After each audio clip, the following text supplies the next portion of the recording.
Most important meeting ছিল president Xi জিনপিংয়ের সাথে আমাদের চিফ অ্যাডভাইজার প্রফেসর ইউনূসের বায়োলেটারাল মিটিং, এবং এটা আমি বলবো যে এটা একটা গ্র্যান্ড সাকসেস ছিল। ওনার যেভাবে উনি প্রেসিডেন্ট শি জিনপিং স্যারকে মিটিংয়ে নিলেন এবং এই যে পুরো মিটিংটার মধ্যে যে হৃদ্যতা ছিল সেটা সবাইকেই মানে ইট টাচড এভরিওয়ান।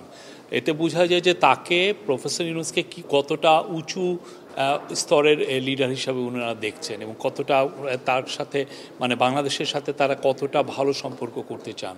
তো প্রফেসর ইউনূস তার বক্তব্যে চায়নার সাথে বাংলাদেশের যে হিস্টোরিক্যাল যে কানেকশন সেগুলো বলেছেন। এই বছর যে আমাদের সাথে চায়নার যে ডিপ্লোম্যাটিক রিলেশনশিপের 50 বছর পূর্তি উপলক্ষে সেটা বলেছেন, এবং চায়নার সাথে আমাদের যে সমস্ত ইস্যুগুলো আছে যেগুলো বিষয়ে আমরা চায়নার সত্যিকার অর্থে সাপোর্ট চাচ্ছি সেই বিষয়গুলো উনি বলেছেন। এবং সবচেয়ে ইম্পর্টেন্ট যে জিনিস যে প্রত্যেকটা বিষয়েই চাইনিজ প্রেসিডেন্ট পজিটিভ কনসিডারেশনের কথা বলেছেন, এবং উনি বলেছেন যে প্রফেসর ইউনূসকে এবং তার গভর্নমেন্টকে তারা ফুল সাপোর্ট দিচ্ছেন। এবং আরেকটা কথা যেটা এই পুরো ভিজিটের একটা অন্যতম দিক ছিল যে চাইনিজ ইনভেস্টরদেরকে বাংলাদেশে ইনভাইট করা। প্রফেসর ইউনূস এটা বলছিলেন, যেখানে আপনি বোয়া ফোরামে আপনি দেখেছেন যে কালকে উনি এটা বলেছেন, আজকে উনি এই কথাটা আবার বলেছেন মিটিংয়ে, এবং সেক্ষেত্রে প্রেসিডেন্ট শি জিনপিং বলেছেন যে ওনারা এনকারেজ করবেন চাইনিজ ইনভেস্টররা যাতে বাংলাদেশে ইনভেস্ট করে। প্রস্তাবিত তিস্তা ব্যারেজ প্রকল্প নিয়ে কোনো আলোচনা? তিস্তা ব্যারেজ এটা ওয়াটার রিসোর্স ম্যানেজমেন্টের ব্যাপার কোঅপারেশনের কথা এসছে, সেখানে তিস্তার বিষয়টাও এসছে, তিস্তার এই প্রকল্পের সাহায্যের কথাটাও এসছে। তো আমরা আশা করছি যে বাংলাদেশের সাথে চায়নার যে সম্পর্ক এটা সামনে আরও আমরা যে একটা নতুন স্কেলে যাবে, নতুন অধ্যায় সূচিত হবে। এবং আমরা মনে করি চাইনিজ ইনভেস্টররা যদি বাংলাদেশে বড় অর্থে প্রচুর ইনভেস্ট করেন, যেমন বাংলাদেশ কিন্তু মানে 2016 সালের থেকে আমরা বলে আসছিলাম যে চাইনিজদের জন্য একটা প্রাইভেট ওদের জন্য একটা চাইনিজ ইকোনমিক জোন করা হবে, কিন্তু এটা কাজ কিন্তু এগোয় নেই।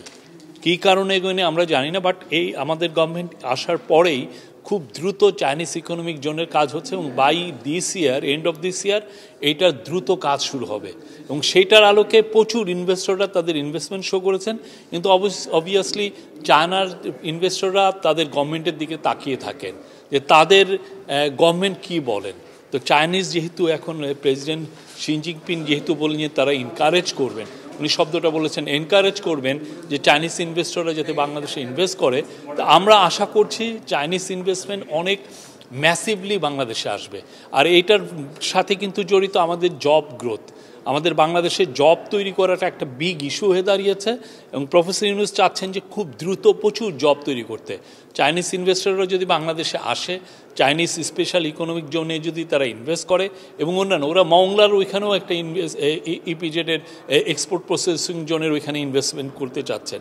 তো সব মিলে আমরা এটা আমি বলবো যে এটা খুবই একটা সাকসেসফুল একটা ট্যুর, যেখানে এবং শেষের দিকে চাইনিজ প্রেসিডেন্ট এইটাও বললেন যে উনি বাংলাদেশের আম এবং কাঁঠাল খেয়েছেন, এবং উনি ওইটা প্রশংসা করলেন।